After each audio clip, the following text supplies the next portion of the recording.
Hello, Whitman-Hanson. This is Jenna Cardus, and this is my co-host, Letty Garcia. We are here on behalf of the mock trial team interviewing State Representative candidate Josh Cutler. Mr. Cutler is the Democratic candidate for the 6th Plymouth District. Mr. Cutler, could you please tell us a little about yourself? Sure, I'd be glad to, and thanks for having me. Thanks to everybody here for tuning in. I appreciate it. I'm Josh Cutler. I'm running for State Representative for our district, which is Hanson, Pembroke, and Duxbury. I have a small business here in Hanson for the past 10 years. Been publisher of the Hanson Express, the Whitman-Hanson Express, local newspaper here in town, so I know what's going on and I know our issues well. I have 2 young children. I have a 6-year-old son named Charlie who just started kindergarten, and we have a 2-year-old named Delilah, who's very precocious and charming, but running around all the time. So have a young family and grew up here in this district, run a small business, and I think I have the right mix of experience to be an effective representative for folks of all ages, including yourselves. So thank you. Thank you. Now for some questions regarding your political views. Budget cuts in our school district have repeatedly put the jobs of our teachers at stake, as well as risking many of the unique programs offered by our school. How do you plan to support our local education system? That's a great question. It's probably one of the most important issues that we're facing. I know here in Whitman-Hanson we've had the brunt of budget cuts. You know, we have fewer teachers than we did before, and that's affecting class sizes and I'm sure a lot of other things here at the school. So the number one thing we can do is to increase local aid, and that is the lifeblood of our cities and towns' budgets. And when we're cutting local aid, as we have the last 5 years, it puts enormous pressure on our cities and towns, either to increase taxes or reduce services. And local aid coming from the state really helps to alleviate that problem. And because we're a regional school district, obviously, it's even more important here, even Whitman-Hanson. So I'm going to be someone who's going to be fighting to increase local aid. The good news is this year, this coming budget year, is the first year we're seeing local aid back up on the uptick, on the increase. So we're not out of the economic woods yet, but we're getting around the corner, and I think we're going to see local aid continue to increase. And if I'm your state representative, I'm going to make sure that I fight every day to make sure that it does. The district currently budgets over $1 million in transportation. Because Whitman-Hanson is a regional school district, the district cannot legally charge for busing of students who live 1.5 miles more from their schools. Regional transportation reimbursement from the state has not been fully funded at 100%, and we cannot charge for transportation. As a result, the district pays for a major portion of busing costs. In order to save teaching positions, the start times of schools, the high school, Conley, and Duval, were adjusted to reduce transportation costs and save teaching positions. This has resulted in an early start time, which is challenging for students and staff at a high school. What do you plan to do about the laws regarding regional transportation? That's a great question, and early start times is an issue that I know it affects folks. You know, at a younger age, your bodies just aren't ready to get going at that time of day, and so it doesn't make sense on a lot of fronts. But the last time, this is a classic case of what we call an unfunded mandate. The state has said, okay, you're not allowed to charge fees for school bus transportation, but we're also not going to fund what our share should be. The last time, in fact, that the state fully funded what its obligation was 2001. So we're over a decade that the state has not met its obligation. So they're telling us what to do, but not giving us the funds to do it, which is a classic unfunded mandate. So we need to change that. What we need to do is have a minimum threshold so that we can tell folks here that make up our school budgets that you can count on at least this much money for school bus and regional transportation funding. That's the minimum we need to do. We need to get back to the point where we're fully funding our obligation. Okay, when we make a promise, we need to keep it. And one of the things I'm going to do as your next state representative is there's something called a regional school caucus, and it's made up of legislators that represent regional school districts throughout the state. And one of the things we need to do is to voice, to get together and voice our power to make sure that when we're making our budgets, that regional school districts do not get left out of the equation. And so I've already spoken to the person who's the head of that caucus. I'm going to join the regional school caucus so that we can, and there's more regional schools than you would think. If you start going around the state and counting them all up, there's actually a number of them. And so if we work together and work in unison, I think we can be a voice to try to change those formulas and make sure that we're fulfilling our obligations. So, absolutely. There has been an increase in the number of clients being supported by our local food pantries. Do you plan to grant aid to the food pantries? Yes, I've actually been working on this issue already before even becoming involved as a candidate for state representative. I'm a member of the Hanson Kiwanis, and we've sort of taken it on as one of our projects to try to help the Hanson Food Pantry. I know Paul Nickel and a number of other folks who are here in town we're in the process of moving the food pantry from the church to the Plymouth County Hospital project. We're going to rehab that building. There's a, unfortunately we think of, in a town like Hanson that everyone's doing okay, but they're not. There are people who need assistance and need and do rely on food pantry.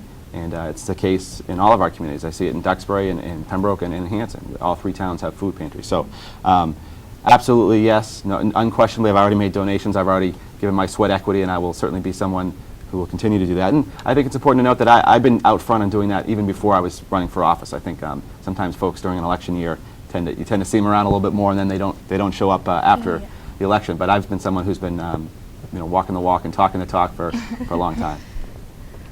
How do you plan to help small businesses in our town? Sure. Well, I run a small business in our town, so I'm definitely interested in helping small businesses in Hanson and throughout our district. We have an office down on Route 27 in Hanson, and there's a number of things we can do to help small businesses. One of them is trying to help reduce the increase in healthcare premiums. That's a big issue for any kind of small business, as you'll learn when you get out of school, and it's so expensive, and for a small business especially, the way the rates go up. I've seen my insurance rates go up 15, 20, 27% a year. And so that's just a crushing blow for a small business. So that's one big thing we need to work on. Another one is access to capital, allowing small businesses who need loans or startups, people who have an idea and want to start it up. It's very difficult to get a loan in this economy. And so trying to there are ways we can help small businesses to get access, credit-worthy small businesses, to get access to that capital that they need. And finally, we need to be cognizant that sometimes the state passes regulations that are not friendly to small businesses, and we need to make sure that the voice of small businesses is heard when we're doing that, so we're not burdening our small businesses with too many regulations. Just to add, just specific here to Hanson, one of the things I've been talking about during the campaign that I think is very important is the Route 27 business corridor. Those of you familiar down by the train station, not too far from here. It's an area that's, in my view, is sort of underdeveloped. We have a train stop there. We have the Dunkin' Donuts, so we have all the key ingredients for some economic development. But unfortunately, we haven't seen anything take hold. And I know there are folks in Hanson and town government that are working on that. And I see the role as of state representative to be someone who shows some leadership and tries to work with our town leaders to find a solution and see if we can attract some new businesses down there. I think it would be a perfect magnet for some redevelopment, and that would really help to bring in more property taxes so that we're not relying on your parents to pay to foot the bill for all the town services, and B, it would serve as a way to create jobs in our area. So that's something locally that I really want to try to prioritize and work on. Would you support the legalization of medical marijuana? That's the short answer is no, although I'll be honest, that's an issue that I struggle with because I have in my family experience. I lost my dad last year to cancer, and it was a difficult time, and I know every family has unfortunately been touched by that in some way or knows someone who has. And so if there's ways we can help people who are suffering, I'm all for it. I think in this particular case, though, there are alternatives that are safer than allowing that to happen. We've seen in some other states where that has occurred is it's had some unforeseen side effects in terms of creating shadow markets for drugs. We have these dispensaries that pop up. And so it's not, unless it's very well regulated, it can easily get out of hand. And I think for that reason, I wouldn't be in favor of that. I think also, from what I'm seeing, there's actually artificial marijuana that's people are being made, able to prescribe. So there are alternatives out there that we can use that are safe and legal without resorting to that. Although, again, I am very sympathetic because, anyone in that situation, we want to do everything we can to help them. Would you support the legalization of prescribing medication to end the life of a terminally ill patient? That's another one of those questions that unfortunately I've had to deal with in my own family. And if the right safeguards were in place, I would. There's a ballot question on the ballot this November that would actually tackles that issue. And I'm going to vote against that ballot question because I feel like there aren't enough safeguards in the legislation to protect someone who might be mentally ill or might have a situation where an insurance company is taking advantage of someone who's in a vulnerable position. So I think I'd like to see the issue happen. I think we can do a better job than this ballot question. And so my view is that I'm going to vote against that, and then as a legislator, work to try to craft a legislation that will achieve that same objective, which is a noble one, to help folks, again, who are suffering. And again, unfortunately, I've had this happen in my own family, but do it in a way that protects folks without, leaving insurance companies in charge of making life or death decisions, which I don't think is what any of us want. So I'm a reluctant no, but I do support the concept. Lastly, why do you want to represent the district? Sure. Well, my parents instilled in me this idea of serving the public service. Back in 10 years ago, I launched the Hanson Express with the idea that we wanted to help try to serve the public here in Hanson by having a newspaper that would share what's going on in the community. And it's been my privilege to run the paper for the last 10 years, and I think we've done some great things, and hopefully we've shined a positive light on some of the activities that have gone on here in the schools. Newspapers also play an important role in terms of keeping everybody honest and shining a light on town government. And so I've been trying to serve the town's interest for the last 10 years doing that. And I see this as a natural extension, serving in the legislature, working to advance the causes that we care about here.